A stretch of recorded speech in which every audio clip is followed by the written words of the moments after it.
Hello दोस्तों, स्वागत है आपका फिर से एक बार। और आज हम बात करेंगे मार्केट के बारे में। तो सबसे पहले स्टार्ट करेंगे चंबल फर्टिलाइजर से। तो चंबल ने क्या किया, आज वापस एक बार ट्राई किया था जो उसका प्रीवियस ऑल टाइम आया था, मतलब जो लास्ट वीक यानी कि फ्राइडे का था। वहां पे जाने की कोशिश किया पर वहां पे टिक नहीं पाया। पर फिर भी आज क्लोजिंग उसकी ठीक ठाक से आई हुई है और अपनी जो सेकेंड एंट्री है वो अभी भी सलामत है। ठीक है। तो ये चंबल फर्टिलाइजर की बात हो गई। और उसके बाद बात करेंगे गरवारे हाईटेक फिल्म की। तो गरवारे हाईटेक फिल्म में भी कोई एंट्री नहीं बन रही है। जैसे आप सब लोग जानते ही हो कि चैनल चली जा रही है और चैनल के नीचे जब तक ये ट्रेड कर रहा है हमें कुछ नहीं करना है यहाँ पे। और उसके बाद बात करेंगे वो है इंडिगो यानी कि इंटरग्लोब एविएशन। तो यहाँ पे भी आपका जो एंट्री यहाँ पे जो ट्रिगर हो चुका था, उसके बाद अपना जो एसएल है, ये वाली लाइन, ये जो स्टॉप लॉस है अभी तक वो गया नहीं है, तो ये ट्रेड अपना अभी भी सलामत है। और उसके बाद बात करेंगे ये कोरोमंडल इंटरनेशनल। तो यहाँ पे आज अपना ट्रेड ट्रिगर हो चुका है, क्योंकि आज यहाँ पे आपकी एंट्री बन चुकी है और वो हिसाब से आपको यहाँ पे एक ट्रेड चाहे तो आज लिया होगा तो आज ले सकते थे, या फिर चाहे तो कल भी अगर आप चाहो तो ले सकते हो। ठीक है। और सामने यहाँ पे उसका जो स्टॉप लॉस है वो स्टॉप लॉस आ जाएगा आज का जो कैंडल है उसका लो। ठीक है। तो यहाँ पे मैंने उसका स्टॉप लॉस भी मार्क कर दिया हुआ है। 1980 का उसका स्टॉप लॉस आएगा और 2050 का उसका एंट्री प्राइस है। तो आपको ये ट्रेड ये हिसाब से देखना चाहिए। ठीक है। तो ये बात हो गई कोरोमंडल इंटरनेशनल की। और आज ये ऑल टाइम हाई, नया ऑल टाइम हाई भी उसने बनाया हुआ है, पर अपने लिस्ट में ऑलरेडी ये पहले से ही था। ठीक है। तो क्योंकि कितने दिनों का ये जो कंसोलिडेशन था ना, 1 2 3 4 5 6 7 8, तकरीबन 8 दिन से वो ट्राई कर रहा था जो ये लेवल ब्रेक करने के लिए, पर वो नहीं कर पाया। और आज उसने अच्छा खासा उसमें काफी मजबूती के साथ वहां पे क्लोजिंग दे दी हुई है।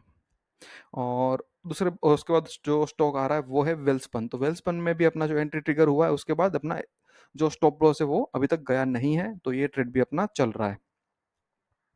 और एस्ट्राजेनिका फार्मा, जैसे कि आप जानते ही हो, यहाँ पे चैनल भी जा रहा है और जब तक चैनल के ऊपर क्लोजिंग नहीं देगा तब तक यहाँ पे ट्रेड नहीं लेना है, तो नहीं लेना है। और उसका जो ऑल टाइम हाई था वहाँ उसके ऊपर भी वो क्लोजिंग नहीं दे पा रहा अभी भाई। तो ये ट्रेड में भी कुछ नहीं करना है इसको भी। और उसके बाद जो स्टॉक है वो है जेएसडब्ल्यू स्टील। और जेएसडब्ल्यू स्टील का भी सेम हाल है कि जो उसका ऑल टाइम हाई था 1075, मतलब न्यू ऑल टाइम हाई था, वो उसके ऊपर यहाँ पे वो क्लोजिंग नहीं दे पा रहा, तो यहाँ पे भी सिर्फ देखना ही है, यहाँ पे भी कोई ट्रेड नहीं लेना है। और आईसीआईसीआई बैंक सेम चीज, उसने भी नया एक ऑल टाइम हाई बनाया था यहाँ पे 1372 का, और वहाँ उसके ऊपर वो जाके क्लोजिंग नहीं दे पाया अभी तक, तो यहाँ पे भी कोई ट्रेड आया नहीं है, तो इसको भी हम लोग अपने वॉच लिस्ट में रखे हुए हैं, तो उसको भी देखेंगे। और ये है अपना नारायणा हृदयालया। तो यहाँ पे भी सेकेंड एंट्री भी ट्रिगर हो चुकी है। ट्रिगर यानी कि री एंट्री, री एंट्री नहीं बोल सकते, आपको एडिशनल एंट्री बोल सकते हो। ठीक है। तो यहाँ पे सेकेंड एंट्री भी ट्रिगर हो चुकी थी और वो अभी भी ट्रेड चल रहा है, यहाँ पे भी कोई वीकनेस नजर नहीं आ रही। तो मेरे को लगता है शायद ये कुछ दिनों में वापस यहाँ पे वापस नया एक बेस बना के एक ऊपर की साइड में मूव दे सकता है।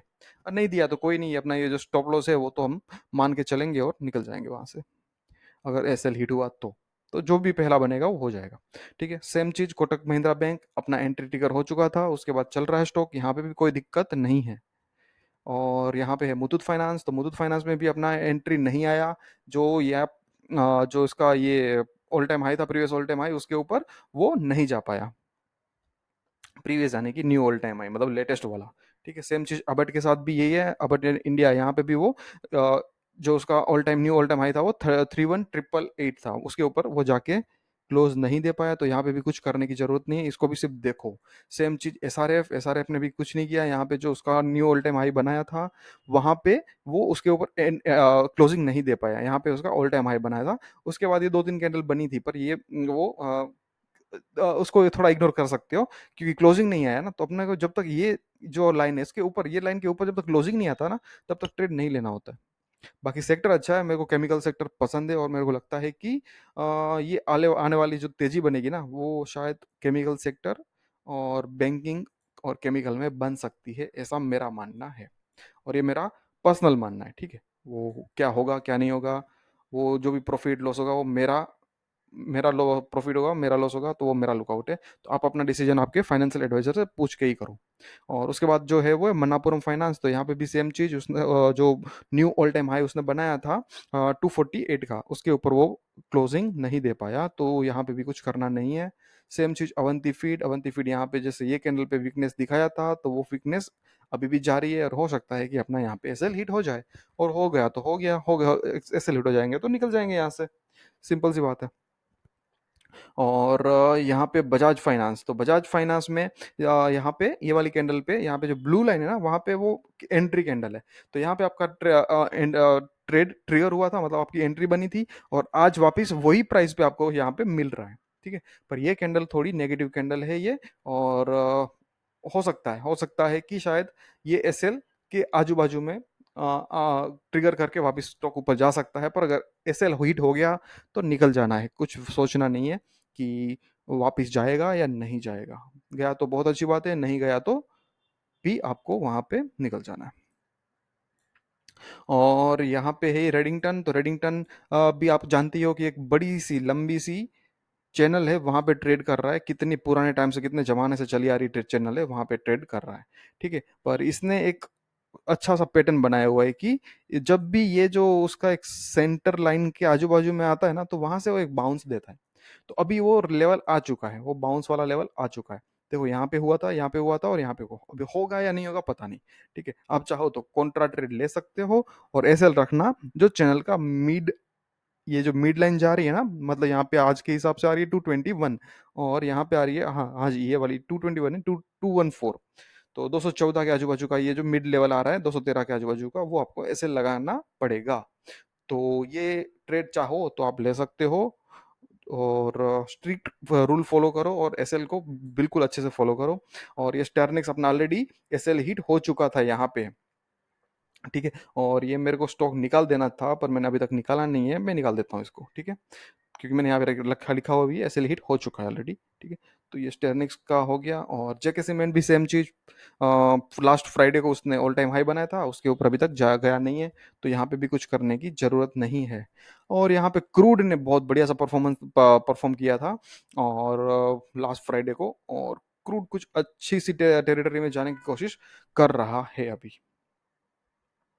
तो अगर आप क्रूड में कोई ट्रेड कर रहा है तो वो देख सकते हो, अभी आपको 8,200 के ऊपर का कोई लेवल पे अगर ये मिल जाए ना, तो तब जाके उसमें एक लॉन्ग एंट्री आप बना के जा सकते हो। और हाँ, और ये लाइव मार्केट अभी भी चल रहा है। ठीक है, क्रूड का मार्केट 11 बजे तक चलता है।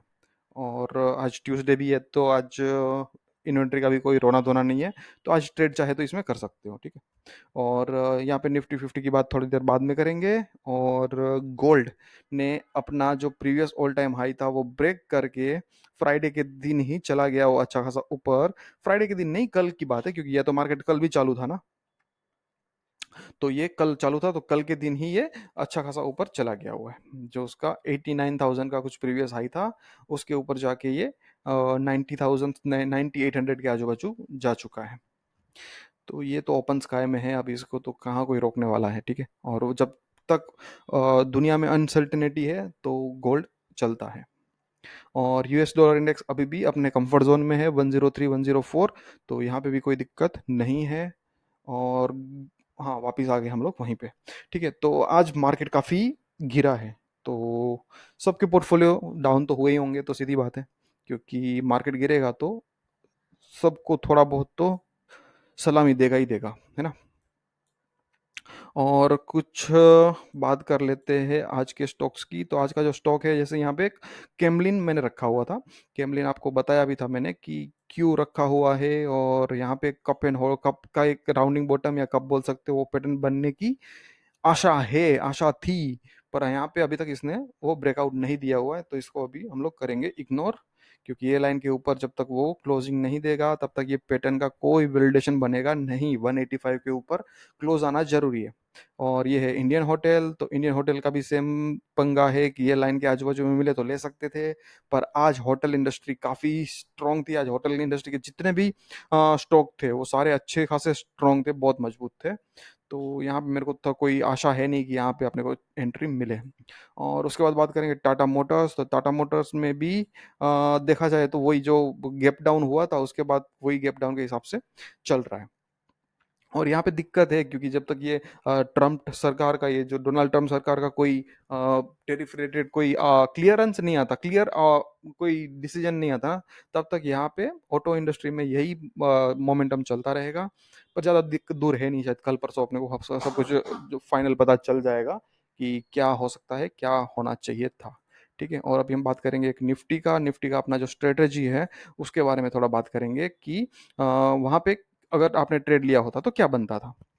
तो सबसे पहला तो 935 अपने को देखना होता है ना, तो 935 के हिसाब से अपन यहाँ पे 5 मिनट का चार्ट लगाएंगे, और ना 5 मिनट के चार्ट पे मैं आपको समझा देता हूँ पहले कि क्या हुआ था, क्या लेवल्स आए थे।